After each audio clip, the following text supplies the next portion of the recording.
एक बार शिष्य अपने गुरु के साथ 10 सालों से रह रहा था कि एक दिन महात्मा बुद्ध के पास आया और बुद्ध से कहा, हे बुद्ध, मुझे आपके पास है 10 साल हो गए मेरे बाद कितने शिष्य आए, उन्हें आपने इस बीच किसी एक दिशा में ज्ञान देने के लिए भेजा, लेकिन मुझे अभी तक नहीं भेजा, क्या मुझे अभी तक ज्ञान प्राप्त नहीं हुआ? बुद्ध मुस्कुराए और बोले, यह तो तुम्हें खुद समझना होगा कि तुम्हें ज्ञान प्राप्त हुआ है या नहीं। शिष्य बोला, हे बुद्ध, आपने मुझे इन 10 सालों में जो भी उपदेश दिया मुझे वो सब याद है, आपकी बताई एक एक बात मुझे याद है। आप मुझसे भी पूछ सकते हैं, मैं आपको हर उत्तर देने के लिए तैयार हूँ। आप मुझे एक मौका तो दे ताकि मैं किसी भी दिशा में जाकर लोगों को आपके ज्ञान के बारे में भी बता सकूं। बुद्ध ने कहा, ज्ञान की बातों को याद रखने से कुछ नहीं होता जब तक आप उसे अपने आचरण में न लाओ। जब तक आप किसी भी चीज को अपने आचरण में नहीं लाओगे तब तक आप दूसरों को नहीं कह सकते कि वो उसे अपने आचरण में लेकर आए। शिष्य ने कहा, जो भी हो कृपया आप मुझे एक मौका दे, आप मुझ पर भरोसा रखें।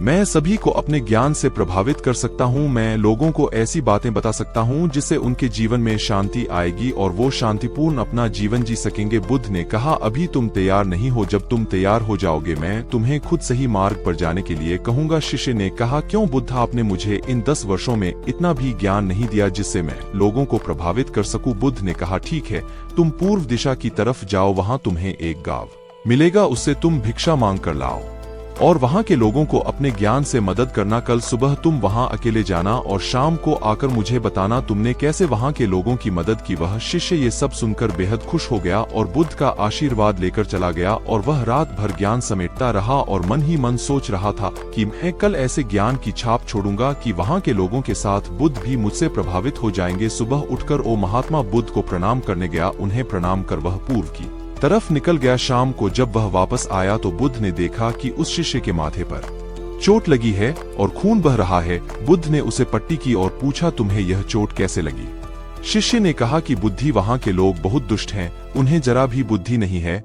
मैं उस गांव में भिक्षा लेने गया पर किसी ने मुझे भिक्षा नहीं दी, सब मुझे गालियां दे रहे थे। एक व्यक्ति ने तो मुझे भी भिक्षा तो दी लेकिन नीचे फेंक कर और कहा, इसे उठा लो। मैंने उन्हें काफी समझाया लेकिन वह मेरी बात सुनने को तैयार ही नहीं थे, उल्टा उन्होंने मेरे साथ हाथापाई की जिससे मुझे चोट लग गई है। बुद्ध, आप मुझे दूसरी जगह भेजें जहाँ के लोगों में बुद्धि हो, इस तरह न हो। बुद्ध उसकी बात सुनकर मुस्कुराए और बोले कि अगर तुम्हें दूसरे गांव में भी ऐसे ही लोग मिले तब तुम क्या करोगे? शिष्य ने कहा, हे बुद्ध, ऐसे लोगों को कोई ज्ञान नहीं दे सकता, वह लोग अज्ञानी है, उन्हें कौन समझाए? बुद्ध ने कहा, वह लोग अज्ञानी नहीं बल्कि ज्ञानी है, उनके पास बहुत बुद्धि है परंतु उनके पास खुद का ज्ञान है। अब अगर तुम किसी दूसरे के ज्ञान को चोट पहुंचाओगे तो वह कुछ तो कहेंगे ही, तुम्हें ऐसे लोग हर जगह मिलेंगे, तब तुम अपना ज्ञान उन्हें कैसे दोगे? बुद्ध ने शिष्य को कहा कि आज तुम आराम करो, कल शाम को मेरे पास आना। शिष्य बुद्ध को प्रणाम करके चला गया। अगली शाम जब वह वापस बुद्ध के पास आया तब वहां एक और बुद्ध का शिष्य मौजूद था, उनके हाथ में चोट लगी हुई थी। बुद्ध ने उस शिष्य के हाथ पर चोट देख उस पर पट्टी की और उस शिष्य से पूछा कि तुम्हें यह चोट कैसे लगी? शिष्य ने कहा, हे बुद्ध, आपने पूर्व के एक गांव में मुझे जाने के लिए कहा था, वही मुझे यह चोट लगी। बुद्ध ने कहा, वहां तुम्हारे साथ क्या क्या हुआ, तुम मुझे बताओ। शिष्य ने कहा, हे बुद्ध, वहां पर मैंने सबसे भिक्षा मांगी लेकिन किसी ने मुझे भिक्षा नहीं दी। एक व्यक्ति जिसने भिक्षा दी थी उसने भी वह मुझे जमीन पर फेंक कर दी और कहा, उसे उठा लो। मैंने चुपचाप उसे उठाकर अपने पात्र में रख लिया और उसे कल्याण का आशीर्वाद दिया। तब उस व्यक्ति ने मुझसे कहा, आप बड़े ही अजीब व्यक्ति हो, मैं आपका अपमान कर रहा हूँ और आप मुझे आशीर्वाद दे रहे हैं। मैंने उनसे कहा कि आप धनी हैं, आपने मुझे दान दिया है इसलिए मैं आपको आशीर्वाद दे रहा हूं। फिर वहां से मैं आगे गया तो कुछ लोगों ने मुझे वहां से जाने के लिए कहा, उन्होंने मुझे कुछ अपशब्द कहे और मुझ पर कुछ पत्थर फेंके जिससे मुझे चोट लग गई। जब मैं वापस आ रहा था तब मैंने एक माँ को रोते हुए देखा, वह अपने बीमार बच्चे को लेकर चिंतित थी। मैं तुरंत जंगल से जाकर उसके लिए जड़ी बूटी ले आया लेकिन वहां के लोग मुझे जड़ी बूटी देने नहीं दे रहे थे। फिर मैंने उनसे विनती की कि वह मुझे उस बच्चे का इलाज करने दें, उसके बाद वो जैसा कहेंगे मैं ठीक वैसा ही करूंगा। फिर जिस व्यक्ति ने मुझे भिक्षा दी थी उसने गाँव वालों को समझाया, तब उन्होंने मुझे उस बच्चे को जड़ी बूटी लगाने दी। उसके बाद वह बच्चा ठीक हो गया। फिर गांव वालों ने मुझसे अपने किए गए अभद्र व्यवहार के लिए क्षमा मांगी और मुझे धन्यवाद कहा। फिर मैं वहां से वापस आ गया।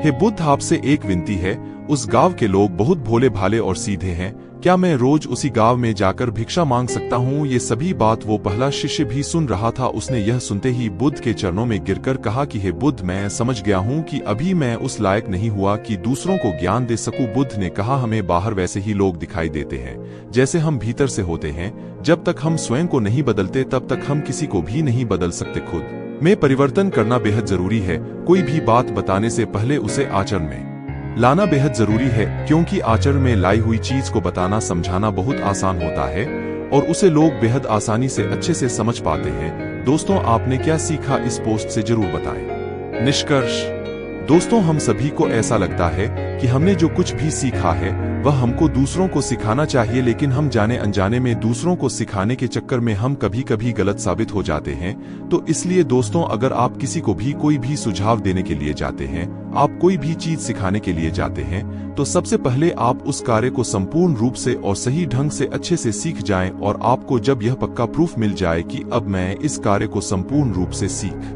चुका हूं, अब मैं दूसरों को सिखा सकता हूं, तभी आप दूसरों को सिखाने के लिए जाए, अन्यथा आपके साथ दुर्व्यवहार हो सकता है और आपको क्षति भी पहुंच सकती है।